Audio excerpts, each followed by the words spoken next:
Hello and welcome back for another Serious Social. I'm Annabelle and I'm here again with Katie, and today we're going to be talking about something which is always a hot topic in the industry, and that is influencers. So Katie, recently there's been a fair amount of bad press. I mean, we always hear news stories about bad things happening with influencer marketing, but yet brands are still throwing money at it. So what's the latest? So yeah, absolutely. The negativity came from an announcement Keith Weed, who's the CMO of Unilever, made at Cannes Lions, which was that he was going to be looking into all the fake followers and making a big push for transparency, believing that there is a great deal of fraud within influencer marketing. And that has created that bubble of news that we're seeing, which is looking at the bots, the fake followers, etc. However, very recently, the World Federation of Advertisers came out with some really interesting views from brands. So brands are looking to invest more in influencer marketing. Specifically, 86% want to do so for brand awareness, 74% want to do so for new target markets, and nearly 70% are looking at it for advocacy. So we know that brands are keen to do something, but there is this kind of negativity, and it is born from this slightly misaligned objective that sits alongside influencer marketing, which is that of awareness.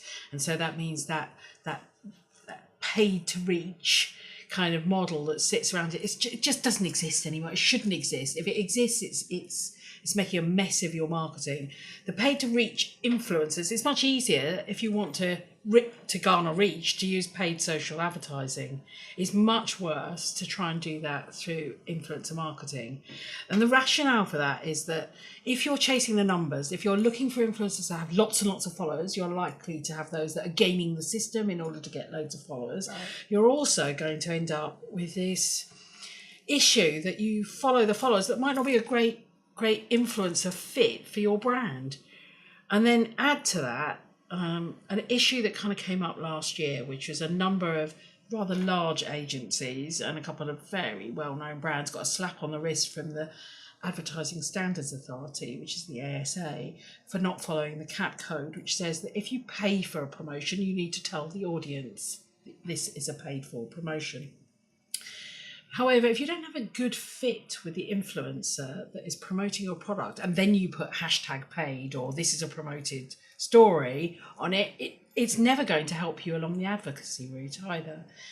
The reality is that for those brands that want to avoid the lack of transparency, if they want to get to this place where they are having proper the influence through influencers, which is what they're trying to do, then it needs to be a strategic decision to do so, not a tactical decision. It's not about chasing numbers. It's about finding the right relationships that will help talk about your brand or your product in the right way.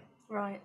And so it seems, I mean, we know consumers really want more transparency and brands want more transparency, and quite honestly, they need better ethics when it comes to influencers because that ensures that it works. How do they go about doing it? Actually, again, the World Federation of Advertisers came out with this statistic that 93% of brands now want to see a greater deal of transparency and credibility amongst its influencers. And so there's absolutely a desire for this. The reality, though, is that the investment you make in sourcing the influencer needs to be almost as big as the influencer partnership you then go on to develop. And there are some challenges in this, and I think the big challenges that we are seeing are being driven by so many factors. One is the tools can only take you so far. Companies and platforms like, say, Instagram. I mean, Instagram is the influencer capital, isn't it? Of course, yeah. But one of the challenges is Facebook are clamping down on data mining. So the only information you can now get is followers and likes. So how do you find out about the bots and the fake followers and whether or not that company is that influencer is the right person to deal with? That is a real challenge. So now the tools will only take you so far. You need to invest in manual development and looking specifically at each influencer, and you do so with what should be a really good, strong plan, a set of criteria. We only want influencers that have this, that we can market this message to, that we can pull back on this story with. This product would be a good fit for this type of influencer. If you don't have those criteria set in the first place, you're never going to find the right set of influencers.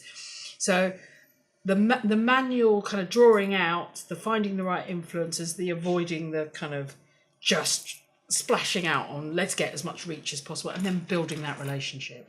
Yeah, and so we have spoken about this must be strategic.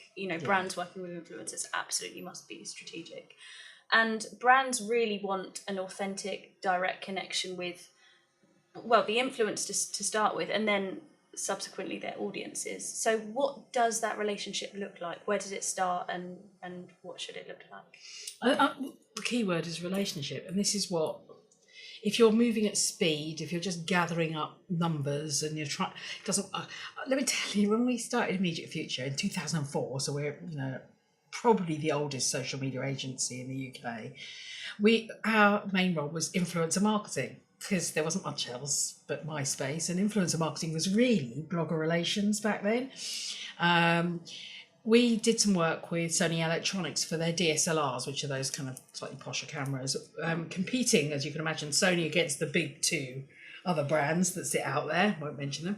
And we achieved a €12.5 million return on investment, which we could absolutely make accountable to the influencer relations and marketing work that we did. And the reason we did that, which is really interesting, we did it with 12 influencers across EMEA. It's quite a number. Yeah, it's really small. People think that you have to, it's about volume, but it isn't. Yeah. What we did was bring them closer. These were people who had great influence in buying technology, specifically photography, and great well-known photographers who were not necessarily celebrities, but really highly respected. And that whole relationship was built up over the case of sort of 6 months until we actually went live with the activity, which then I think it lasted about 4 or 5 months, that activity. What's really interesting is it just takes a small amount.